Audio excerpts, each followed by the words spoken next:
Dr. Govindappa Venkataswamy was 58 when he founded Aravind. When it first started, the hospital had 11 beds. Its mission was the eradication of needless blindness. Today, it is the largest and most productive eye care facility in the world. See, McDonald's concept is simple. They feel they can train people all over the world, irrespective of different religions, different culture, different all those things, to produce a product in the same way and deliver it in the same manner in hundreds of places. He kept talking about McDonald's and hamburgers, and none of it made any sense to us. He wanted to create a franchise, a mechanism of delivery of eye care with the efficiency of McDonald's. There are now 5 Aravind Eye hospitals in South India. They are all self-sustaining, and together they see over 1.4 million patients and perform over 200,000 sight-restoring surgeries each year. 2/3 of its services are free. At Aravind, every patient who can pay covers costs for 2 who cannot.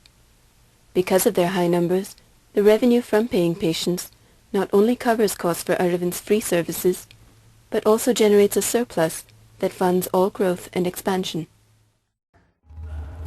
All the hospitals send medical teams into the villages. Patients requiring surgery are brought back to the base hospital, where they receive food, lodging, treatment, and return transport completely free of charge. Close to 50% of all the patients Aravind treats are sought out and brought back to the hospital through these screening eye camps. And I don't insist upon that man must pay me before I do anything for him. I said, give the sight man, let him give whatever he can give. If he cannot afford, doesn't matter, he can give later. So priority is for human welfare. The paramedical team at Aravind forms the backbone of the system.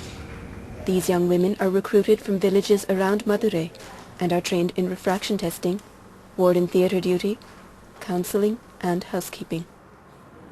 They had so much of respect to the patient, and they were willing to do any type of work for the patient. And they were also willing to share with us in the dream of the hospital. That is how our program started. So from 1976 onwards till today, every year we take about 100 girls from the village.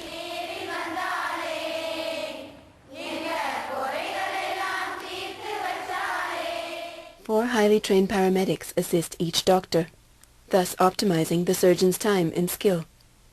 In this way, a doctor at Aravind averages over 2,000 surgeries a year, against a national average of 220.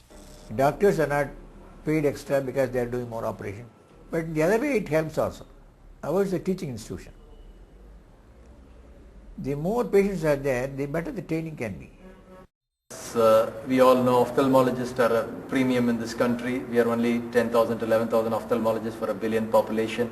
So we have to be much more productive to meet the demands of the people. So, and Aravind has pioneered a system that helps us to do high volume work. And I think it's a work in progress. We have reached probably 40-50% of what one could do. This is the intraocular lens production facility which we started in 1992 with support from Seva Foundation in the US. This is the intraocular lens which we produce here, and this lens serves as a substitute lens once we remove the natural cataract lens from the eye. The early 90s, there were no eyewear manufacturers in India. We had to import lenses from the West. At that time, each lens was costing around $200. They were not affordable in most developing countries. So we devised our own methods of making lenses up to international standards and we were able to sell them at about $5 a piece. Today, we manufacture a wide range of ophthalmic products as well, and we are exporting them to over 85 countries around the world. Supposing I am able to produce eye care techniques, methods and all those things the same way and make it available in every corner of the world, the problem of blindness is gone.